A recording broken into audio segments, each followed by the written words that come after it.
Hello అండి, చింతకూర ఎప్పుడు దొరకదు. దొరికినప్పుడు ఇలా రొయ్యలు వేసుకుని వండుకుంటే చాలా బాగుంటుంది. స్టవ్ మీద ప్యాన్ పెట్టుకుని కొద్దిగా ఆయిల్ వేసుకుని క్లీన్ చేసి పెట్టుకున్న రొయ్యలను వేసుకుని కొద్దిగా పసుపు, తగినంత సాల్ట్, కొంచెం కారం వేసుకుని ఒకసారి బాగా కలుపుకొని ఆయిల్లో మగ్గనివ్వాలి. ఈ ఉప్పు కారం అనేది రొయ్యలకి పట్టి నీచు వాసన రాదండి. వాటర్ని కూడా అబ్జర్వ్ అయిపోయి డ్రైగా అయ్యేంత వరకు కూడా ఫ్రై చేసుకుని పక్కన పెట్టుకోవాలి. తర్వాత వేరే ప్యాన్లో కొద్దిగా ఆయిల్ వేసుకుని సన్నగా తరిగిన ఉల్లిపాయలని, పచ్చిమిరపకాయలను వేసుకుని గోల్డెన్ బ్రౌనిష్ కలర్ వచ్చేంత వరకు ఫ్రై చేసుకోవాలి.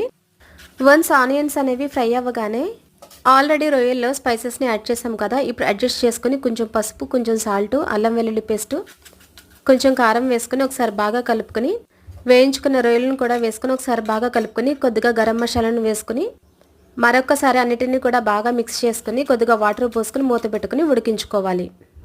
చింత చిగురు అనేది బాగా లేత చిగురు తీసుకోవాలండి. ముదురుది తీసుకుంటే కర్రీ అనేది అంత బాగుండదు తినడానికి. కాడల కింద ఉంటే లేతవైతే కాడలు వేసుకున్నా పర్వాలేదు.